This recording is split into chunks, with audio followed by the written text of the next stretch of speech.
Everyone, welcome to another edition of Founder Wisdom Podcast. Today with us, we have William Vance, and this is an author slash artist slash music edition, special edition if you want. He is Mark. I'm pretty sure I'm gonna mess it up again. Will you help me there, Will? What are you? Tell me what you are. Yeah, I'm many things, but I think specifically for this podcast, I am the managing editor at Managing editor. magneticmag.com. It's a music and culture website, Yeah, you're an artist too. You do a and I'm bunch a of music things. producer and I run a record label. So I got a lot of irons in the fire, wear many hats, a lot of But hats in that's the fire. cool. I respect people that are into a lot of things. I think you advance slower in life, but you advance safer. When you get into one thing and it just doesn't pan out, you're kind of in deep shit. And also, when you explore many fields of life, you can uh, gather insights that you can cross reference to another totally different subject, right? Oh yeah, 100%. I've never looked at it like that way. I just kind of get bored easy. So having a lot of stuff going on allows me to bounce back and forth between it, and I always have a good time. Yeah, well, first I want to talk about your music. As I said, I listen to your music and it's quite damn good. One of my dreams is to be a DJ myself and produce quality music like you do. So before we talk about the writing stuff, which is obviously another of my passion, I want to know how you discovered music and like does it take a bunch of years to get that good at music? I'm pretty sure you're like, oh no, I'm not that good, but no, I can tell your music is freaking good. How long did it take you to get there? Uh, I mean, a long time. And anyone who thinks that there's like an overnight success or anything is trying to sell you something or lying. But I mean, I've been producing music for almost a decade now, Wow. and like pretty religiously too, right? Like 3 hours a day, every day minimum kind of Wow. thing. Uh, yeah, I mean, it's the same thing with anything, right? Like if you're going to the Olympics or whatever, which is just as equally as competitive, I would reckon, as like the music industry, Mm. they do a lot of working out. They do a lot of extracurricular stuff that have nothing to do with their sport, so that they are the complete package when they show up to compete. Right? Music is the exact same thing. It takes a long time and it takes a lot of sacrifice, but I mean, here I am. For sure. Where do you get your inspirations? I noted various sounds, melancholy also, some vocals. I guess. Where do you get your inspirations?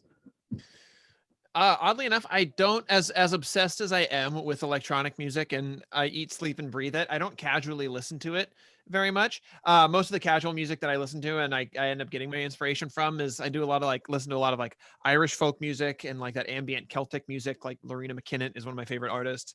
So yeah, because it's super like melodic driven. A lot of Irish folk music is kind of like jig oriented, so it already has a lot of like dance elements to it, just a completely different medium. So yeah, that's kind of where I get a lot of my inspirations, and then just throw a kick drum underneath it, and you have a club record, I guess. That's funny. What about your writing? I mean, I see Comedy Warrior here. I see a bunch of other experiences. What do you like so much about writing? And can you draw parallels between writing and music?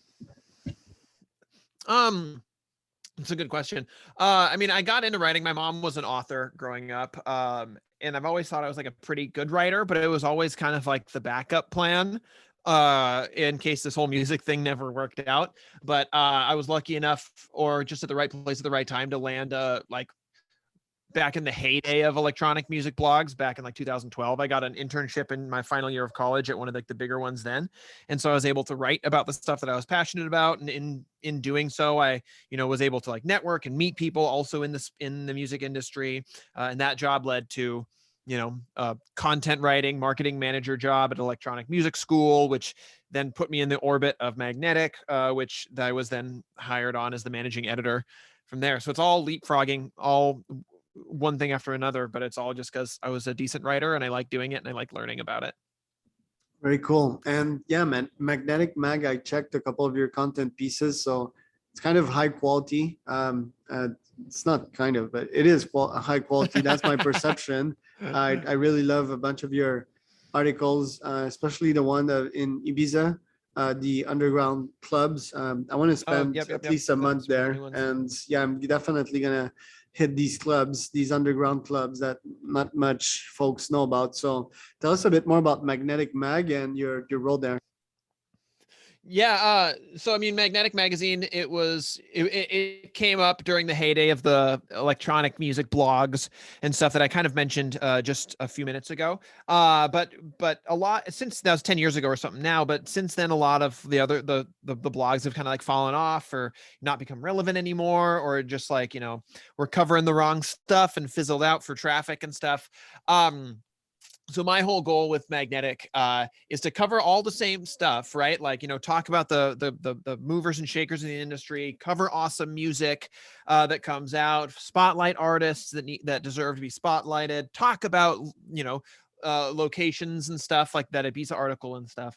But I mean, but at the end of the day, like the way that people are using the internet nowadays is that, they're essentially they only go to the internet to like find an answer to their question or to find value for them, right? At the end of the day, no one really cares about your latest single. They care about how you or your latest single can help them. So that's the whole content strategy now with Magnetic, is that like, every artist that is a phenomenal producer also has stuff to give back, right? Whether it's production knowledge, whether it's underground club recommendations that tourists would never know in Ibiza or anything like that, right? And so we try to feature a lot of artists, and we work with a lot of artists to create those articles that you were just talking about, to fulfill that need and answer the questions and offer the value to our readers that they're searching for. Because no one is ever going to look up Google Will Vance's new single, right? But they might look up best clubs in Portland, where I live. And then with that, they might see an article where I recommend my top 5 clubs in Portland, but then at the top, I also talk about my latest single, right? So it's just like basic organic search marketing, but it's just kind of brought into a much more exciting niche or market that I don't think a lot of people are doing, which is what I'm so excited about with Magnetic specifically. Yeah, for sure. How big is Magnetic? I see 25-ish employees, and what's the readership like, the monthly readership? We don't have 25 employees, so that might be an outdated number. We have a couple, contributing writers who write here and there, go to shows, attend festivals, stuff like that. But it's pretty much just a one-man band. Well, no, I'm a one-man band almost, alongside my boss, David. He contributes a bit, but he's really been booked up with handling some of his bigger clients for his other jobs. And so it's kind of, I handle most of the day-to-day operations. So there's definitely some interns and contributing writers, but 90% of the stuff that goes up on the site, I would say I kind of tackle, or at least have some hand in. In regards of readership, when I came on, we were averaging like 130 unique visitors, 130,000 unique visitors a month. But I've been running the ship for about 5 months, 6 months now, and traffic is already consistently up 20% from there month to month. So whatever we're doing, it's working. Yeah, it is working well. One thing that I can see just checking the website here is that you post quite a lot. You post like, well, today you post 4 articles in one day.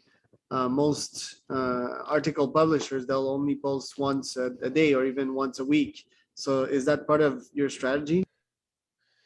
Well, it's only lunchtime, so we have a couple more things in the queue as well. But yeah, I mean, normally, if you take a site like BuzzFeed or Sports Illustrated or any of these heavy hitters, right? Like they have enough people on staff to be able to tackle all of this stuff at once, right? Like they have staff writers who can each knock out 2 or 3 pieces a day, and that can crank out enough content to like stay relevant and keep the feed fresh every day and stuff. As I said, I'm kind of a one-man band here. We, again, with our interns, shout out to the interns. But so I was just trying to think of a way to kind of kill as many birds with the few hours a day that we have.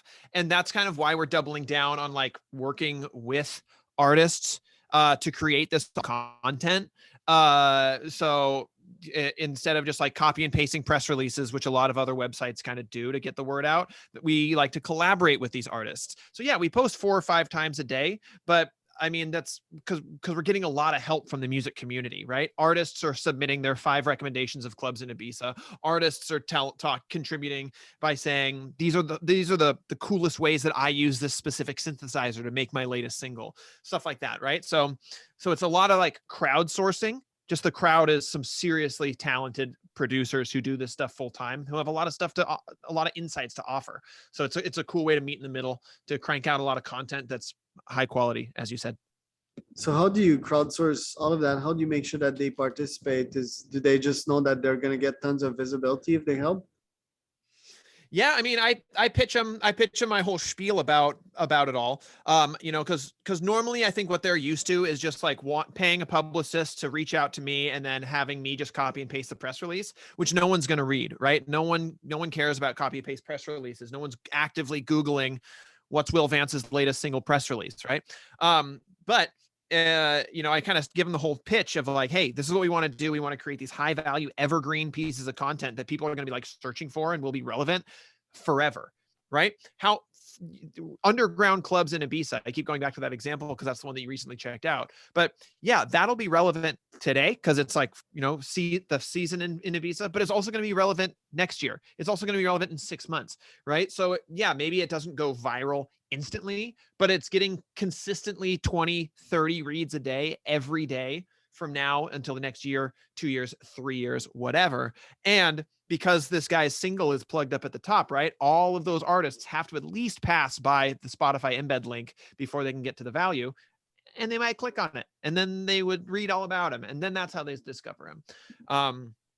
So that's kind of how I pitch it. And then being the editor that I am, I kind of just am upfront with my expectations and be like, hey, we need the answers to be this long. Hey, we want to add value. And if the artists come back with kind of half-assed answers, I have to be the douche and say, sorry, this isn't good enough. We're going to have someone else write about this topic. That's funny. I see there's also a lot of name dropping in your articles. So I mean, it's more than name dropping. So Infected Mushroom like shared, for example, their favorite psytrance producers. They really did that. And did you exchange also with Pig and Dan? So you personally interact with them in exchange of publicity? These are pretty big names.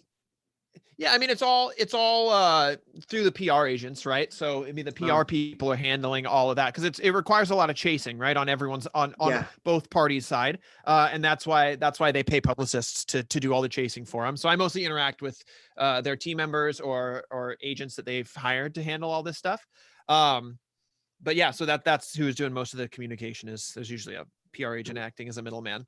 But yeah, I mean, that's the exact type of content we like to work on with these artists. You know, like I could write my favorite psytrance artists, but how much cooler is if it's these freaking awesome psytrance artists who have defined the genre, if they pick their 5 favorite artists? That's way cooler. Yeah, for sure. I was looking over my head because there's a plane passing like 3 meters over the house. It passed 2 times. That's weird. Maybe they're gonna crash. I haven't heard it at all, so it's all good. No harm, no foul. Yeah, well, I wish we had more time. Will learned a lot in these short few 15 minutes. Where can people find out more about you and Magnetic Mag?